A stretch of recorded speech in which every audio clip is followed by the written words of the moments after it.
तो हेलो दोस्तों, BTech junction में आप सभी का स्वागत है। तो भाई साहब, आज के इस वीडियो के अंदर हम ये देखने वाले हैं कि भैया वेव पैकेट क्या होता है और साथ ही साथ phase velocity of a wave क्या होता है। दोनों ही चीजों को विथ डेरिवेशन आज हम कवर कर रहे होंगे। तो फेज वेलोसिटी की क्या डेरिवेशन होती है वो भी आपको आज बताया जाएगा। ठीक है, सबसे पहले स्टार्ट करते हैं भैया अपनी पुरानी रामगाथा से। जो हमारी पुरानी रामगाथा है वो ये कहती है कि डी ब्रॉगली नाम के एक भाई साहब थे। डी ब्रॉगली नाम के एक भाई साहब थे। इन्होंने क्या कहा कि for every particle having a momentum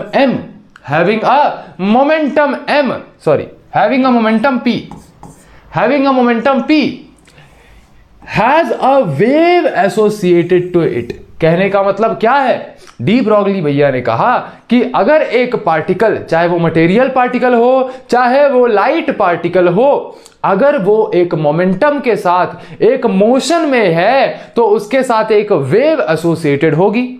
अब ये जो पार्टिकल का वेलोसिटी है वो अलग होगा, जिसे हम v से डिनोट करेंगे, और ये जो वेव का वेलोसिटी होगा ये डिफरेंट होगा, जिसे हम u से डिनोट कर रहे होंगे। अब हमें पता है कि वेलोसिटी को हम कैसे फाइंड आउट करते हैं भैया। किसी भी वेव की velocity is equal to the wavelength of the wave and the frequency of the wave. तो अगर मैं निकालना चाहता हूं वेलोसिटी ऑफ द वेव, तो it is going to be the wavelength of the wave multiplied by the frequency of the wave. क्या मेरी बात आपको समझ में आई? हाँ जी भैया, आपकी बात हमें समझ में आ चुकी है। अब लैम्डा की अगर मैं बात करूं, वेवलेंथ होता है, wavelength is equal to h upon mv। ये फॉर्मूला हमें पता है भैया, बिल्कुल श्रोडिंगर इक्वेशन के टाइम पे हमने ये फॉर्मूला देखा था कि lambda is equal to h upon mv, जहां पर जो h है वो है भैया अपना प्लैंक्स कांस्टेंट। क्या है भैया? आपका प्लैंक्स कांस्टेंट। ठीक है, आपका लैम्डा हो गया भैया वेवलेंथ, m हो गया mass of the particle and v is the velocity. ठीक है भैया, तो ये सारे टर्म्स हमें समझ में आए। और दूसरी तरफ हमें ये पता है कि एनर्जी का फॉर्मूला होता है भैया E is equal to h nu. Energy का फॉर्मूला होता है भैया Planck's constant multiplied by frequency. तो अगर यहां से मैं फ्रीक्वेंसी डिराइव करूं तो फ्रीक्वेंसी कितना हो गया? E by H. कितना हो गया भैया? फ्रीक्वेंसी हो गया आपका E बाय एच। और यहां पे एक और चीज आप लिख लीजिए, U जो है वो आपका वेलोसिटी ऑफ द वेव है, और जो आपका v है वो वेलोसिटी ऑफ पार्टिकल है। क्या है भैया? वेलोसिटी ऑफ पार्टिकल है। तो यहां से हमें न्यू मिल गया, यानी कि फ्रीक्वेंसी मिल गई, और यहां से हमें वेवलेंथ मिल गया। क्या मैं वेवलेंथ और फ्रीक्वेंसी दोनों इस फॉर्मूले में पुट कर सकता हूं? बिल्कुल भैया, आप वेवलेंथ और फ्रीक्वेंसी दोनों ही इस फॉर्मूले में पुट कर सकते हैं। तो मैंने यहां लिखा u is equal to h upon mv multiplied by nu की वैल्यू क्या है भैया? E upon h। क्या भैया? E upon h। तो अब यहां से u की वैल्यू क्या निकल करके आ गई भैया? हमें पता है energy is equal to mc square. तो यहां पर h upon mv as it is, energy की जगह पर हम रख सकते हैं mc स्क्वायर अपॉन h। क्या मेरी बात आपको समझ में आई? तो यहां पे भैया h से h कट गया, m से m कट गया, और final velocity of the wave कितनी निकल करके आ गई भैया? c square upon v। कितनी निकल करके आ गई भैया? c square upon v। अब इसका मतलब क्या है? इसका मतलब ये है कि भैया ये रही स्पीड ऑफ लाइट। अगर मैं स्पीड ऑफ लाइट को दो गुना कर देता हूं, तब जाके कहीं भैया आप वेव की वेलोसिटी फाइंड आउट कर पाएंगे। क्या इससे आप एक कंक्लूजन डिराइव कर सकते हैं कि भैया जो आपके वेव की वेलोसिटी है इस फॉर्मूले के हिसाब से वो स्पीड ऑफ लाइट से ज्यादा बताई जा रही है? बिल्कुल भैया, कि जो आपके वेव की वेलोसिटी है वो स्पीड ऑफ लाइट से ज्यादा बताई जा रही है। क्या ये पॉसिबल है? क्या ये पॉसिबल है?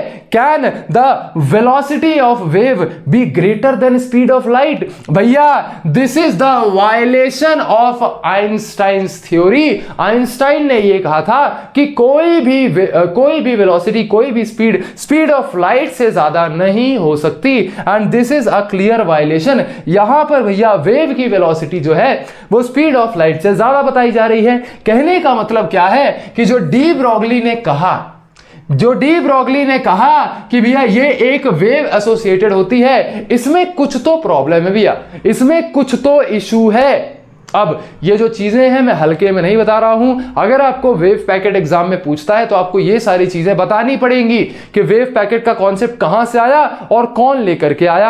अब जब भैया ये वायलेशन हो गया तो एक और साइंटिस्ट आए जिनका नाम था श्रोडिंगर।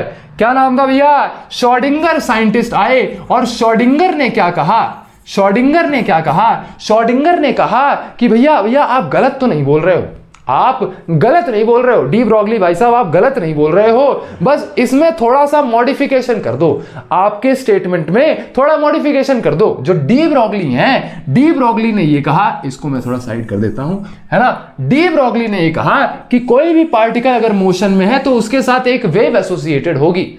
श्रोडिंगर ने कहा मैं आपकी स्टेटमेंट को थोड़ा सा मॉडिफाई कर देता हूं, एक वेव नहीं, मल्टीपल वेव्स, मल्टीपल फ्रीक्वेंसी और मल्टीपल वेवलेंथ के साथ एसोसिएटेड होंगी। तो अगर एक पार्टिकल मोशन में है, अगर एक पार्टिकल किसी वेलोसिटी से मूव कर रहा है तो उसके साथ सिर्फ एक वेव एसोसिएटेड नहीं होगी, मल्टीपल वेव्स एसोसिएटेड होंगी, मल्टीपल वेव्स एसोसिएटेड होंगी विथ डिफरेंट फ्रीक्वेंसीज। तो इस वेव की अलग फ्रीक्वेंसी है, इस वेव की अलग फ्रीक्वेंसी है, और इस वेव की अलग फ्रीक्वेंसी निकल करके आ रही है। तो श्रोडिंगर ने क्या कहा कि अगर एक सिंगल मटेरियल पार्टिकल या फोटोन मोशन में होता है तो उसके साथ मल्टीपल वेव्स एसोसिएटेड होती हैं। तो ये जो मल्टीपल वेव्स का कॉन्सेप्ट है ये किसने दिया? मल्टीपल वेव्स का कॉन्सेप्ट श्रोडिंगर भाई साहब ने दिया।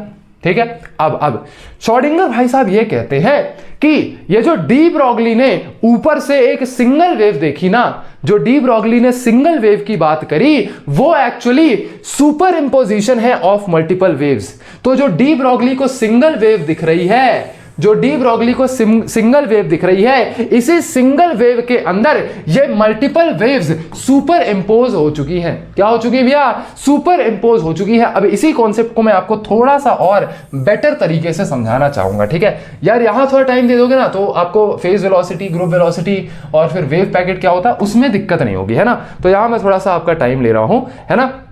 तो ये जो मल्टीपल वेव्स हैं, श्रोडिंगर ने क्या कहा? श्रोडिंगर ने क्या कहा कि अगर एक पार्टिकल मोशन में है तो उसके साथ मल्टीपल वेव्स एसोसिएटेड होंगी विथ डिफरेंट फ्रीक्वेंसी, बराबर। तो मान लीजिए अभी एग्जांपल के लिए हम 3 वेव्स ही कंसीडर करते हैं। अब श्रोडिंगर ने ये कहा कि जब ये मल्टीपल वेव्स आपस में ट्रेवल करती हैं तो भैया ये हमें सुपर इंपोज्ड फॉर्मेट में मिलती है। तीनों वेव्स सुपर इंपोज हो जाती हैं, और जब तीनों वेव्स का सुपर इंपोजिशन होगा तो इनका जो एम्पलीट्यूड है वो ऐड हो जाएगा। भैया एम्पलीट्यूड का मतलब पता है क्या? ये होता है आपका एम्पलीट्यूड, ये होता है आपका एम्पलीट्यूड। तो इनका एम्पलीट्यूड जो है ऐड हो जाएगा और आपको एक सिंगल वेव मिलेगी ऑफ अ बिगर एम्पलीट्यूड। बड़ी एम्पलीट्यूड की आपको एक सिंगल वेव मिलेगी, और जो डी ब्रॉगली सिंगल वेव देख पा रहे थे वो यही वाली सिंगल वेव थी।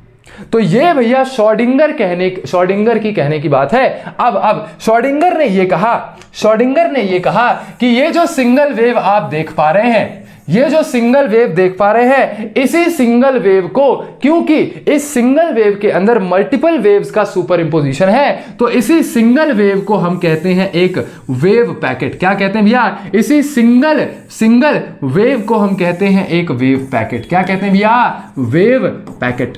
क्या कहते हैं भैया? Wave packet. वेव पैकेट क्यों कहते हैं? क्योंकि इस पैकेट के अंदर मल्टीपल वेव्स प्रेजेंट होती हैं।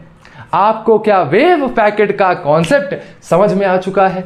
वेव पैकेट का कॉन्सेप्ट कहां से आया, कैसे डिराइव हुआ, किसने दिया, आपको सब समझ में आ गया? बिल्कुल भैया, हमें सब समझ में आ गया। अब अगर ये रफ में नोट करना चाहे तो आप कर सकते हैं, वरना इसकी डेफिनेशन मैं आपको लिखवा देता हूं, है ना। चलिए भैया इसको नोट करिए फटाक से। अब ये रही आपकी वेव पैकेट की definition. Wave packet represents a localized distribution और concentration of wave in space and time. कहने का मतलब क्या है कि मल्टीपल वेव्स कॉन्सेंट्रेटेड फॉर्मेट में है भैया स्पेस और टाइम में। It consist of superposition of multiple waves. Multiple wave super impose हो चुकी हैं with different frequencies and different wavelength. ठीक है, ये चीज मैं आपको ऑलरेडी समझा चुका हूं। Each contributing to the overall shape and characteristic of the packet. ठीक है, तो ये है भैया आपके वेव पैकेट की डेफिनेशन। इसको नोट करिए फटाक से, इसको आप फटाक से नोट करिए और साथ ही साथ एक डायग्राम भी बना लीजिएगा वेव पैकेट का। तो वेव पैकेट का डायग्राम यार ये रहा, शायद नहीं ये नहीं है, हाँ यही है सुपर इंपोजिशन। हाँ ये वाला डायग्राम वेव पैकेट का है। ठीक है, तो ये आप फेज वेलोसिटी के अंदर ये वाला डायग्राम नहीं है, वो शायद उधर से इधर शिफ्ट हो गया, कोई बात नहीं। तो ये डायग्राम आप जरूर बना लीजिए। ठीक है, ये वेव पैकेट का आपका डायग्राम है। This is a wave packet. ठीक है, चलिए चलिए ठीक है। तो अब भैया मैं आपको फटाक से भैया फेज वेलोसिटी का कॉन्सेप्ट समझाऊंगा। तो अब ये फेज वेलोसिटी क्या होती है भैया? फेज वेलोसिटी के साथ साथ भैया हम ग्रुप वेलोसिटी की भी बात कर लेंगे। तो होता क्या है कि एक पार्टिकल जब मोशन में है तो उसके साथ मल्टीपल वेव्स एसोसिएटेड है, बराबर भैया। Multiple waves of different frequencies यहां एसोसिएटेड है। बहुत गंदी वेव बन गई, बहुत है गंदी वेव बन गई भैया। तो यहां पे थोड़ी सुंदर वाली वेव बना लेते हैं।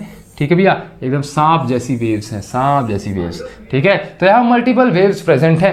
अब अगर मैं बात करूं velocity of a single wave, ये मल्टीपल वेव्स है ना भैया, तो velocity of a single wave is known as its phase velocity. तो इस वेलोसिटी के लिए वीपी की वैल्यू अलग होगी, मतलब इस वेव का जो फेज वेलोसिटी होगा वो डिफरेंट होगा, इस वेव का फेज वेलोसिटी डिफरेंट होगा, इस वेव का फेज वेलोसिटी डिफरेंट होगा। तो एग्जाम के अंदर अगर आपको फेज वेलोसिटी पूछा जाए तो आपको इतना ध्यान रखना है कि इंडिविजुअल वेव की जो वेलोसिटी है उसे हम कहते हैं भैया फेज वेलोसिटी। और जो कंप्लीट आपका पैकेट है, ये पार्टिकल है, मोशन में है, जो आपका सुपर इंपोजिशन होने के बाद जो एक फाइनल वेव बनेगी जिसे हम वेव पैकेट कहते हैं, इस फाइनल वेव की वेलोसिटी को हम कहते हैं ग्रुप वेलोसिटी, क्योंकि ये वेलोसिटी है ऑफ ग्रुप ऑफ वेव्स। क्या मेरी बात आपको समझ में आई? तो ये फेज वेलोसिटी, ये ग्रुप वेलोसिटी। ठीक है, अब दोनों को हमें डिराइव करना है और एक इंपॉर्टेंट क्वेश्चन है भैया इन दोनों के बीच का रिलेशन, जो कि मैं आपको नेक्स्ट वीडियो के अंदर करवा दूंगा। तो अभी हम डिराइव करेंगे कि भैया आपका फेज वेलोसिटी कैसे निकल करके आता है। अब ये आपकी एक जनरल वेव इक्वेशन है। Wave equation psi is equal to A sine omega t minus k x, जहां पर जो के है वो है भैया आपका प्रोपगेशन कांस्टेंट। भैया वेव आपकी प्रोपगेट कर रही है तो उसका कुछ प्रोपगेशन कांस्टेंट होता है जिसे हम के से रिप्रेजेंट करते हैं, और डब्ल्यू है आपका एंगुलर फ्रीक्वेंसी।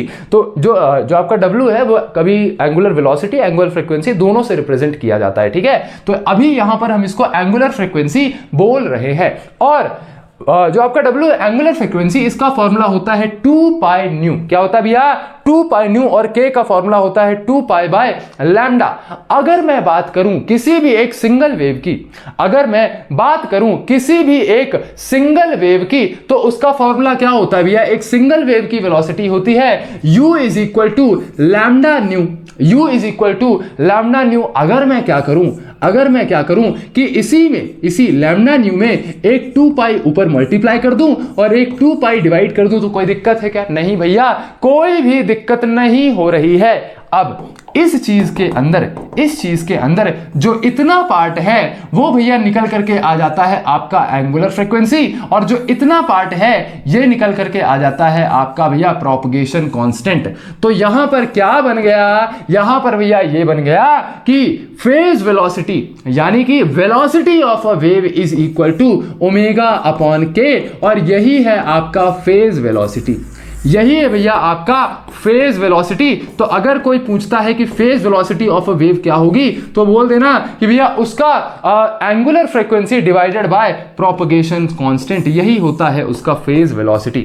इसे आप नोट करिए फटाक से। This is the derivation for phase velocity. छोटा सा डेरिवेशन है भैया, इतना आपको ध्यान में रखना है। ठीक है, चलिए अब इसकी डेफिनेशन वगैरह नोट करवा देता हूं, या एक सेकंड रुको ना, अभी इसको नोट मत करना, कर चुके यार क्या। चलो ठीक है, कोई बात नहीं। ठीक है, पहले आप ये डेफिनेशन नोट कर लेते, उसके बाद इसको नोट कर लेते, कोई बात नहीं। चलो पहले इस डेफिनेशन को आप नोट करिए। The phase velocity of a wave is the rate at which the wave propagate in any medium. This is the velocity at which the phase of any one frequency component of the wave travels. कि ये जो भैया ये आपका जो big wave है, या जिसे हम कहते हैं भैया आपका जो वेव पैकेट है, इसमें किसी एक सिंगल फ्रीक्वेंसी, मल्टीपल फ्रीक्वेंसीज हैं, सिंगल फ्रीक्वेंसी का कंपोनेंट किस फेज में या सॉरी किस वेलोसिटी से ट्रेवल कर रहा है, वही है आपका फेज वेलोसिटी। ठीक है, चलिए तो इसको नोट करिए फटाक से, इसको आप फटाक से नोट करिए। ठीक है भैया, तो आपका वेव पैकेट और फेज वेलोसिटी यहीं पर एंड होता है। मिलते हैं आपके नेक्स्ट लेक्चर के अंदर, तब तक के लिए चीजों को रिवाइज करिए, नोट्स बहुत अच्छे से बनाइएगा, अपना ध्यान रखिएगा और आपका बहुत बहुत धन्यवाद।